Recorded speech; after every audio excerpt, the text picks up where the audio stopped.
Rocío Rosero, feminista ecuatoriana, socióloga con formación en antropología, derechos humanos y sociedad y género, sociedad y políticas, defensora de los derechos humanos de las mujeres en Ecuador y América Latina por más de 4 décadas, coordinadora actualmente de la Coalición Nacional de Mujeres del Ecuador. Es un gusto conversar contigo, Rocío. Buenos días. Buenos días, un gusto enorme compartir con ustedes este espacio que lo estoy escuchando desde temprano en la mañana para tomar el hilo y la posta, porque como defensores y defensoras de derechos humanos nos toca enfrentar una etapa muy dura, definitivamente. Yo les agradezco por esta oportunidad de compartir nuestras reflexiones y nuestras propuestas. En primer lugar, señalarles que coincidiendo en algunos temas con tanto con Antonella como con Luis Ángel, nosotras pensamos que incluso más allá de eso es muy frustrante, muy grave, por decirlo así, desde el enfoque de los derechos humanos, el constatar que ninguno de los dos candidatos, que para ninguno de los dos es un tema el cumplimiento de la misión fundamental establecida en la Constitución del 2008, que es la garantía y protección de los derechos de las personas, de todos los derechos humanos durante todo el ciclo de la vida y de todos los derechos de la naturaleza.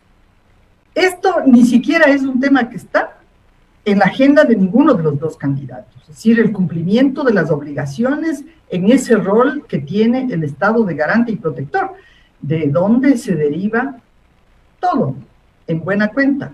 Entonces, para nosotras la insistencia mayor va en esa matriz, o sea, cómo retomando el espíritu de Montecristi de la Constitución del 2008, cómo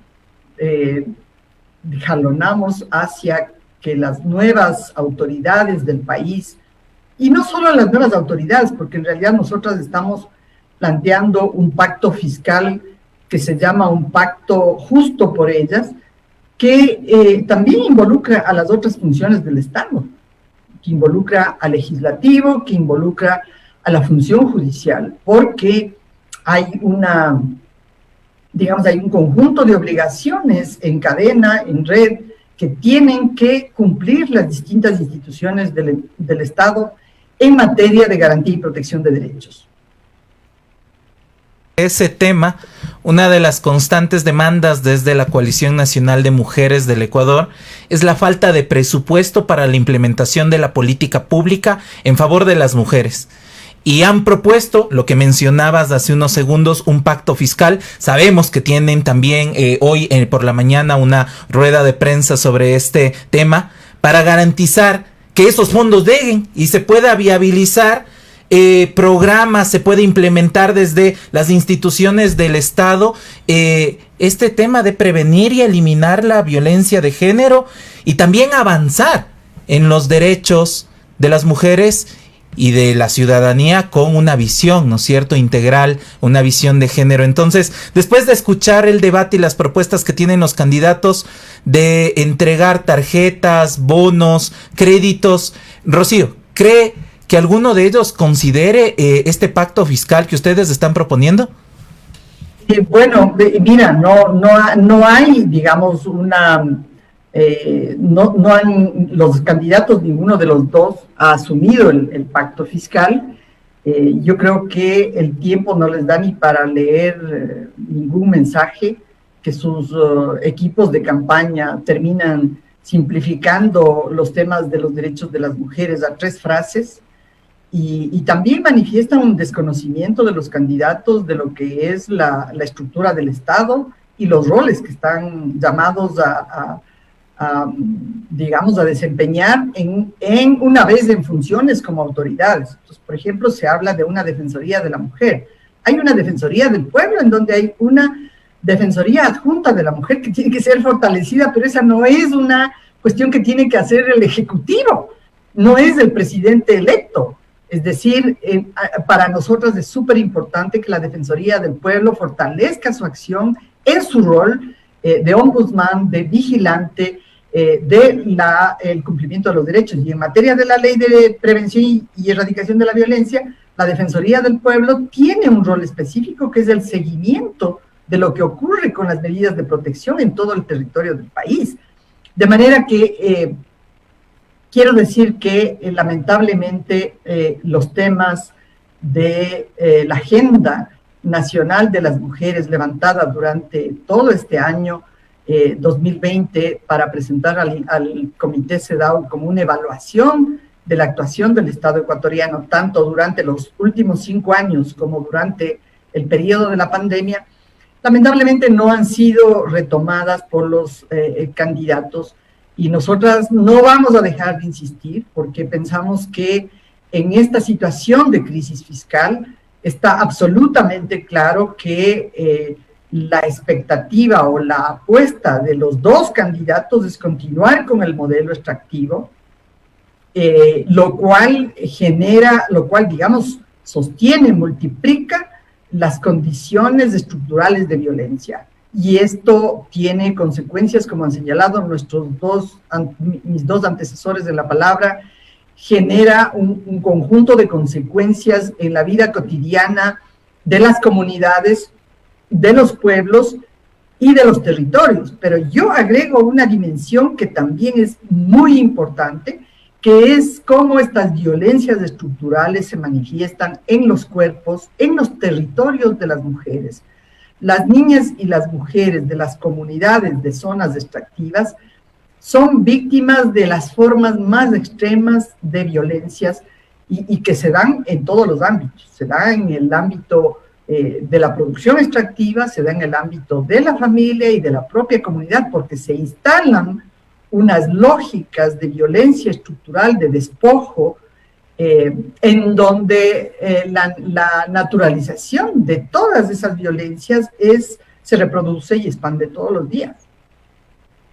Para reafirmar esa es lo que nos está comentando, hay una base compartida de las propuestas de las dos tendencias políticas que llegaron a la segunda vuelta y que se están evidenciando en el discurso, que tiene que ver con el ataque, la confrontación y la violencia, pero no solo desde la palabra, que ya es bastante y que es reproducida luego finalmente. Tú tienes en cadena nacional al que podría ser representante máximo del Estado, de tu país, reproduciendo esos vicios de violencia. Sin embargo, también se encuentran en sus plataformas políticas. Un poco solo, justo, que podrías ampliar esto, Rocío, en tanto hay una matriz de la forma de hacer política y de ver la administración de la política pública desde este lugar que son la violencia patriarcal y lo que nos has comentado. Exactamente, esa es una de nuestras mayores preocupaciones, que el esquema está intacto, con un barniz de supuesto progresismo que no es tal, porque al final resulta que a nadie le interesan los derechos de las personas. Y nosotras tenemos que decir muy claramente que ese esquema en la política está basado también en esta concepción de una política absolutamente clientelar, elitista, patriarcal, que lo que va a hacer es continuar con los mismos caminos. Por eso nosotras decimos, el pacto fiscal es una herramienta de política pública que ya usó el país en el año 2000 frente a la crisis de la dolarización y todo el problema de la desinversión pública que se dio en ese momento, en donde la inversión en educación y salud era muy reducida. Allí se trataba de proteger y de promover la inversión en salud y educación y en los programas sociales. Nosotras proponemos que, más aún, que tenemos que poner a las mujeres, que somos la mitad de la población, las mujeres, niñas y adolescentes, las mujeres de todas las edades, tenemos que poner en el centro, 51.5% de la población. Nosotras tenemos que estar en el centro de ese nuevo momento histórico del país. Hay la necesidad de construir un acuerdo, un pacto fiscal que proteja un piso mínimo de inversión para la protección social, que nos permita ordenar la inversión, por ejemplo, del Ministerio de Inclusión Económica y Social, que tiene la base para hacer el Sistema Nacional de Cuidados, ¿no es cierto? Todo lo que son cuidados a niños de 0, niños, niñas y adolescentes, a niños de 0 a 3 años, a personas adultas mayores y personas con discapacidad. Nosotras pensamos que el financiamiento de la ley, que son alrededor de un piso mínimo, 8 millones de la Secretaría de Derechos Humanos y un piso máximo de ojalá 14 millones, es un elemento esencial porque es la institución que hace la rectoría de la política pública en todo el Estado. Pero más aún necesitamos que se le dé prioridad a la política nacional de prevención. Y esto es básicamente, diríamos, un fondo de 28 millones de dólares para la Estrategia Nacional de Prevención del Embarazo en Niñas y Adolescentes. Ese nuevo proyecto, que hay que decir lo que ocurrió entre marzo y mayo del 2019, lamentablemente, ya con estas decisiones y estos acuerdos con el Fondo Monetario Internacional, se desinvirtió.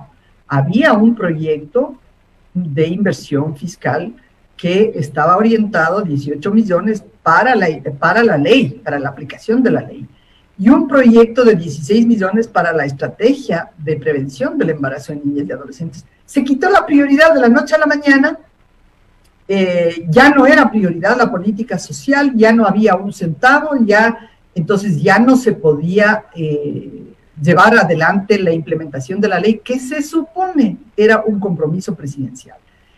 Eso mismo no queremos que vuelva a ocurrir, por eso es que estamos planteando un pacto fiscal, y en ese pacto fiscal entran todos los derechos, deben entrar todos los derechos humanos de todas las personas, los derechos humanos de la naturaleza.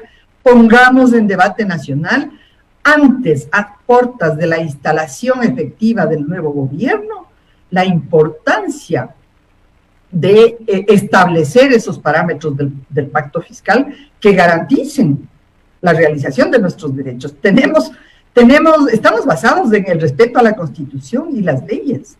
No queremos más leyes de papeles y no queremos una Constitución que esté guardada en las estanterías o que esté para que un candidato nos muestre. No. Queremos una Constitución viviente que se aplique, que el Sistema Nacional de Protección Social funcione, porque eso es lo que está establecido en la Constitución. Esto va a implicar un trabajo tanto en el legislativo como en el ejecutivo de reordenamiento de la función pública y la restitución de algunas funciones que han sido eliminadas. Por ejemplo, en el Ministerio de Salud se acaba de eliminar la Dirección de Derechos Humanos y la Dirección de Género, con todo lo que eso significa, ¿verdad?, para la promoción de la salud y de los derechos sexuales y reproductivos. Es gravísimo lo que acaban de hacer, en el silencio, en la penumbra, ¿verdad? Mientras el pretexto son todos los negocios y todos los horrores que vemos de la pandemia, en silencio se ha destruido en la práctica la estructura estatal. Y en derechos humanos no se ha ido más atrás, porque finalmente hay quien defienda, ¿verdad? Y claro que los servicios de protección integral, de estar integrados por alrededor de 189 funcionarios, es decir, 46 servicios en todos los distritos del país, con equipos de 5 o 6 personas, pasaron a ser servicios que están con 2 personas y que tienen que hacer funciones itinerantes, cuando tienen que estar vigilando el cumplimiento de las medidas de protección, las órdenes de los jueces y haciendo el seguimiento de lo que está ocurriendo en materia de prevención en las políticas locales y de implementación de la propia ley. ¿Cómo haces tú todas esas funciones con equipos reducidos al mínimo? Pero claro, sí vemos que hay en esta conservación del modelo, ¿verdad? Vemos que hay, que se va a seguir por el mismo camino. Y una de mis mayores disgustos y protestas dentro de la función pública fue precisamente porque la Policía Nacional sí ingresa mensualmente 800, 900, 1.300, 1.500 efectivos, dependiendo de cuántos se jubilan. Pero mientras tanto, para los derechos humanos, ¿verdad?, no hay nada.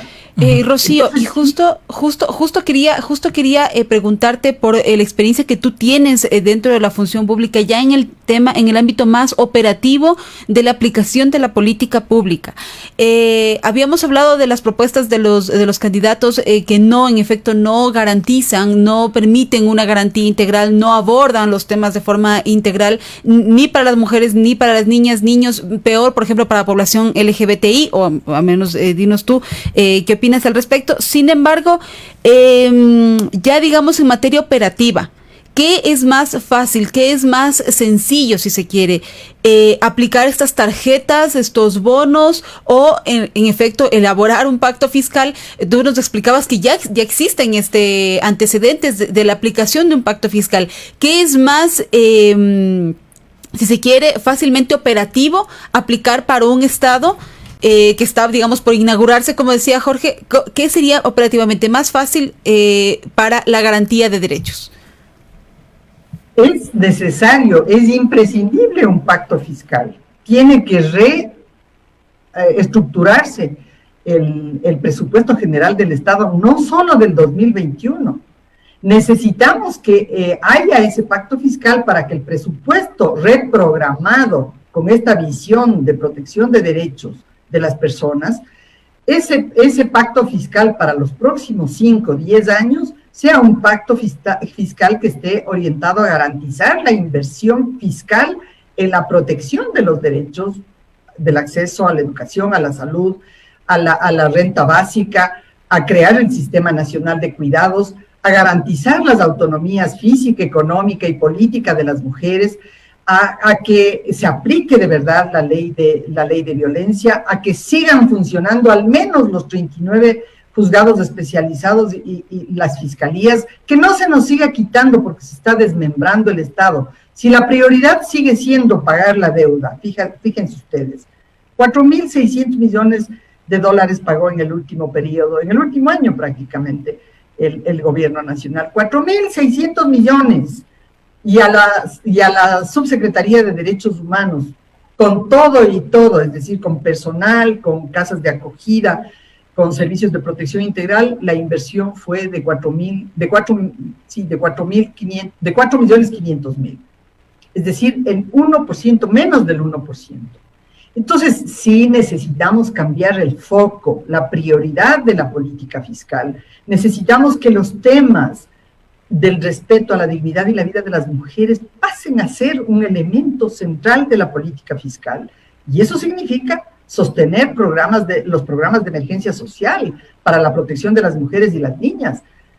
Allí todos los que he mencionado, las unidades judiciales especializadas, la política integral para los derechos sexuales y reproductivos, que el Ministerio de Salud vuelva a retomar ese rol tan importante en materia de prevención desde los servicios de la salud, la estrategia de reparación integral a las víctimas y sobrevivientes de femicidio y muertes violentas.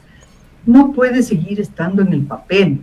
El Sistema Nacional de Cuidados, como he dicho, que es un elemento esencial de poner en orden este conjunto de servicios para que las mujeres tengan bases sólidas para el ejercicio de sus derechos.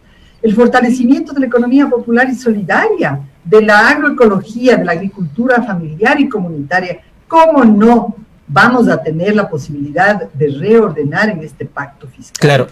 Y hay un tema, disculpa que te interrumpa, Rocío, es que claro, y para cerrar este bloque y pasar a otra pregunta, tan necesario es este acuerdo político, económico, con mirada de derechos, un pacto fiscal, porque se contrapone a una agenda de endeudamiento con los multilaterales.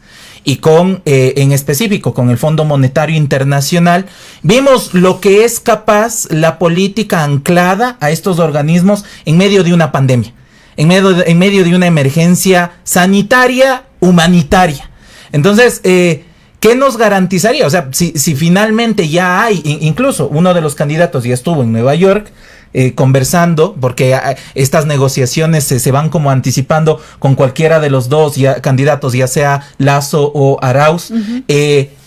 Si ni siquiera transparentan lo que está en el documento del acuerdo con el Fondo Monetario Internacional. O sea, aquí ya hay una política viciada en tanto al modelo económico y hacia dónde se priorizan los recursos. ¿Qué hacer frente a eso en la demanda que se dan desde las organizaciones y desde la ciudadanía?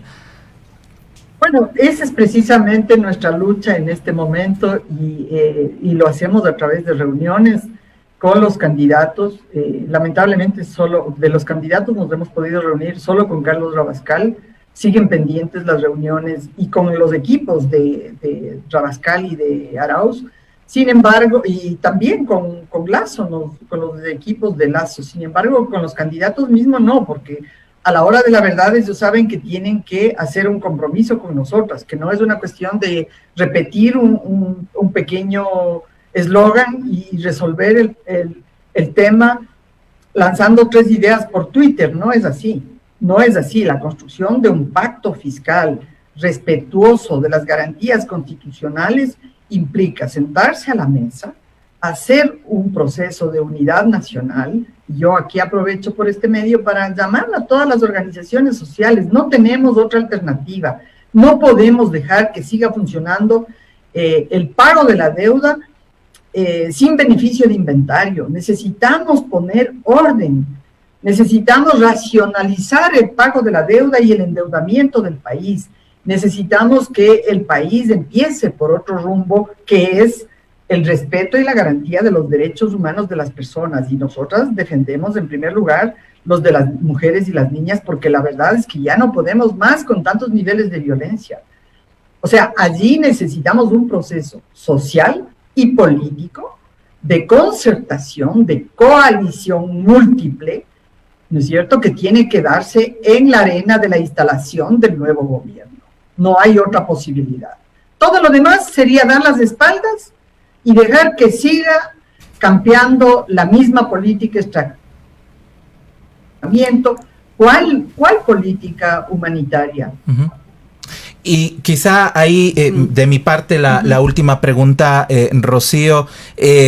Se ha visto un cambio de posiciones personales en el discurso, ¿no es cierto? Hemos visto a un Guillermo Lasso en entrevistas y en declaraciones de su campaña, que se ha manifestado que sus creencias religiosas no van a incidir en la promulgación de la política pública, o al menos en el debate, que lo plantea como necesario en los derechos sexuales y reproductivos, el tema del aborto, ¿no es cierto? Y vemos también a un Andrés Arauz como medio ambiguo, como que está a favor, pero que no da el cómo ni cuándo.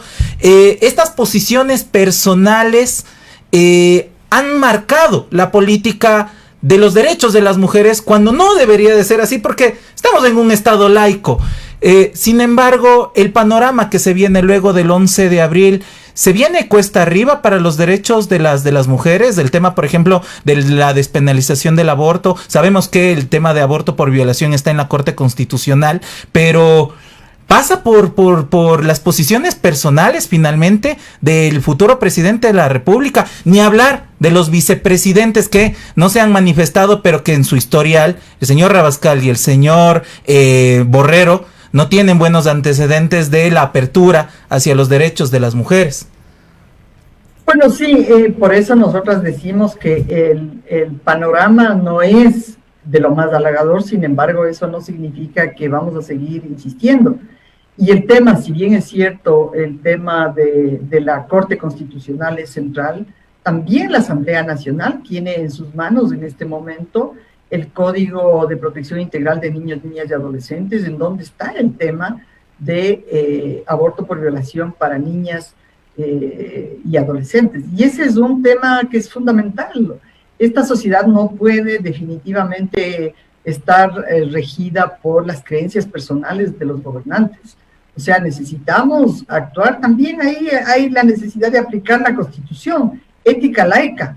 En un Estado laico implica educación sexual integral para prevenir todas las violencias, para prevenir los abortos clandestinos y para lograr que cambie esta situación de extremas violencias que vivimos. Entonces, en este sentido, nos parece que es fundamental. Yo creo que es importante de todas maneras lo que se ha dado en términos discursivos. Sin embargo, no termina de cuajarse un relato coherente, ni siquiera un relato coherente, peor una propuesta. Creo que pasado el 11 tendremos que mirar cómo se puede perfilar efectivamente una política en materia de garantía de los derechos humanos de las mujeres y de las niñas. Y eso nosotras estamos planteando que, igual que la inversión fiscal, es tan importante también el hecho de que se reorganice la arquitectura institucional, de que tengamos un Ministerio de la Mujer juntando a las dos instituciones, a la Subsecretaría de Prevención y Erradicación de la Violencia y al Consejo Nacional de Igualdad de Género. Como han dicho mis compañeros de panel antes, la política pública en protección de derechos depende de la decisión política de otorgarle el más alto nivel y jerarquía a la institucionalidad responsable. Y esto es lo que hay que hacer. No necesitamos inventar una nueva institución, es juntar las dos instituciones, maximizar recursos. Obviamente que se necesita una renovación, se necesitan liderazgos asertivos, se necesita un trabajo mucho más activo de las organizaciones de sociedad civil, porque también durante todo este periodo de crisis larga y alargada y con las ausencias que nos han producido las pandemias, las instituciones también tienen sus propios ritmos fuera e independientemente de la sociedad civil, que en el caso de los consejos de igualdad, en el caso del Consejo Nacional de las Mujeres, nosotras, por ejemplo, era un esquema de gobierno permanente con las organizaciones de la sociedad civil, de todas las vertientes en todo el territorio del país. Entonces sí tenemos que decir que hay un trabajo grande en materia de incidencia por un lado, pero sobre todo de exigibilidad permanente, de construcción de propuestas, de negociación ciertamente, negociación muy importante que empieza con el nuevo, el reordenar el presupuesto general del Estado, no el mismo que viene del arrastre, porque el mismo que viene del arrastre viene con todo el lastre que nos deja el gobierno. Uh-huh. Quiero agradecerles por esta oportunidad. Hay mucho que conversar, la verdad, y deberíamos tener esa posibilidad. Muchísimas gracias.